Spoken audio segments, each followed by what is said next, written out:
오늘의 말씀은 이사야 6장 8절에서 13절입니다.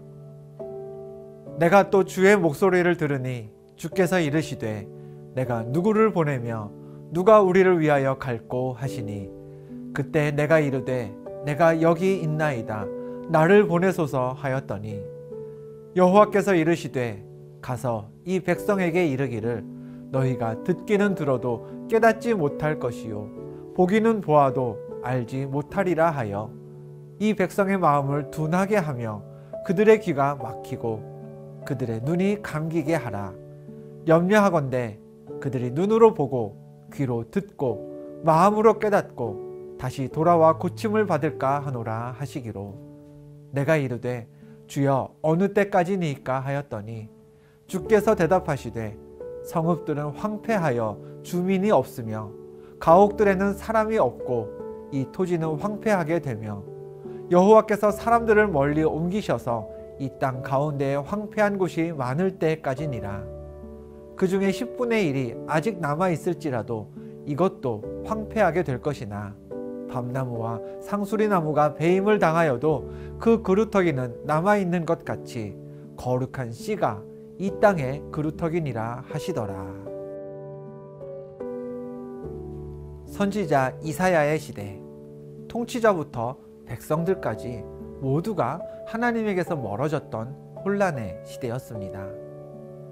그런 시대에도 하나님은 하나님의 말씀을 세상에 전하기 원하셨습니다. 문제는 하나님의 말씀을 세상에 전달할 마땅한 사람, 믿음직한 전달자가 없었다는 점입니다.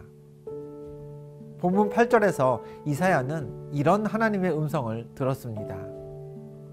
내가 또 주의 목소리를 들으니 주께서 이르시되 내가 누구를 보내며 누가 우리를 위하여 갈꼬 하시니 누구를 보내서 세상에 내 마음을 전할까? 누가 나를 위하여 혼란스러운 세상으로 가줄까? 하나님의 이러한 고민을 알게 된 이사야는 이렇게 반응했습니다. 그때 내가 이르되 내가 여기 있나이다 나를 보내소서 하였더니 나를 보내소서 라고 응답한 이사야에게 하나님은 사명을 주시면서 백성들에게 무엇이라 이를지도 알려주셨습니다.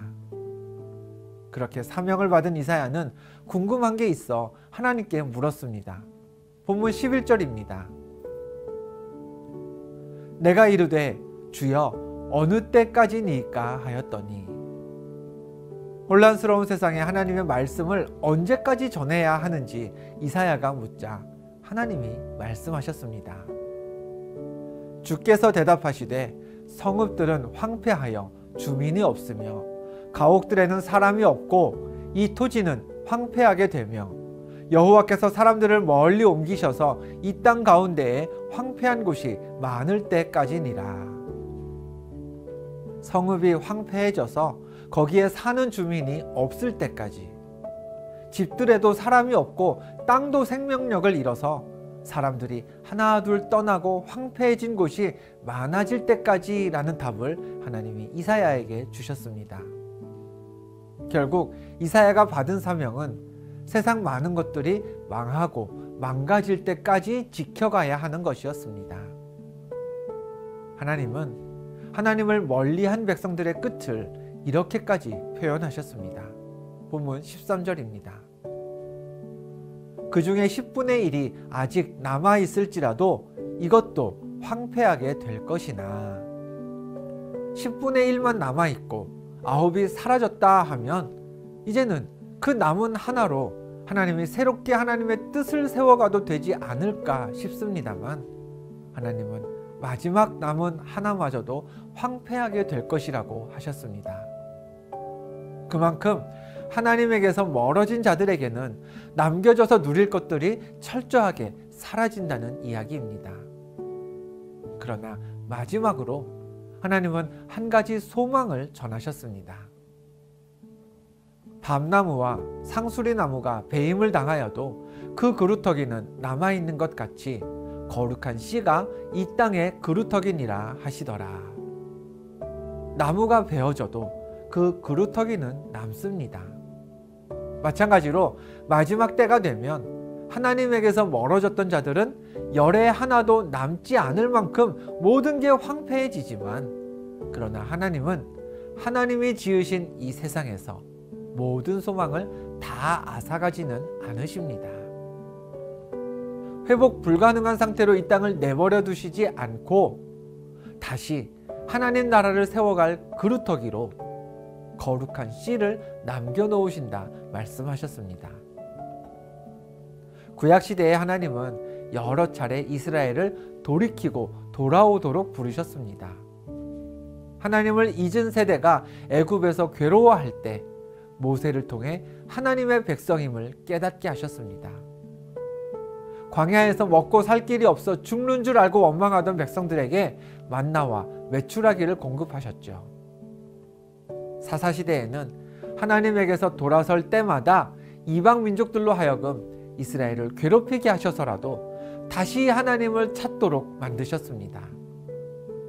사울 이래 왕들이 이스라엘을 통치할 때에도 마찬가지였습니다. 하나님은 수시로 선지자를 통해 회개의 메시지를 전하셨고, 그 음성을 들은 이스라엘이 하나님께 돌아오면 다시 거두어 주셨지만, 또 돌아오지 않을 때에는 더 큰 어려움을 통해 하나님의 살아계심을 나타내셨습니다.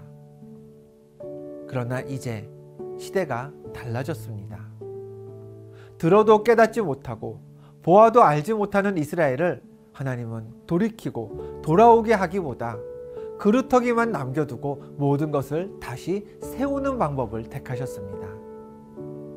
남겨진 그루터기, 거룩한 씨, 예수 그리스도를 세상에 보내셔서 예수님을 믿는 자들은 하나님의 자녀로 삼아주시지만, 예수님을 통해 전해지는 복음에 귀를 막는 이들은 황폐한 세상에 남겨지는 것이죠. 아놀드 토인비라는 학자가 그의 책 역사의 연구에서 이렇게 말했습니다. 역사는 많은 사람들에 의해 발전하는 게 아니다. 오늘 닥치는 시련을 이기며 미래를 향해 전진하는 소수의 사람들에 의해 새롭게 창조되어 가는 게 역사다. 하나님의 역사도 마찬가지입니다. 하나님의 구원의 역사는 예수 그리스도라는 거룩한 씨에 의해 시작됩니다. 그리고 예수님 지신 십자가를 함께 지며 세상에서 잠시는 멸시받고 또 인정받지 못할지라도 예수님만이 길이요 진리요 생명이심을 믿는 믿음의 사람들에 의해 확장되고 전파됩니다.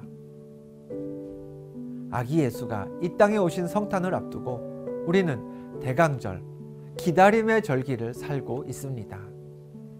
다시 오실, 그래서 하나님의 나라를 완성하실 메시아 예수님을 기다리며 살아가는 게 우리의 인생입니다. 씨앗이 살아있는지 확인하는 방법은 하나입니다. 그 씨앗이 땅에 심겨진 이후에 자라서 싹을 틔울 때까지 기다리는 거죠. 싹을 틔우고 열매를 맺을 때까지 기다리면 내가 심은 씨앗이 참 생명력을 가진 살아있는 씨앗인지 알 수 있습니다. 우리도 기다림의 때를 살고 있죠. 그런데 여러분이 기다리는 대상은 무엇입니까?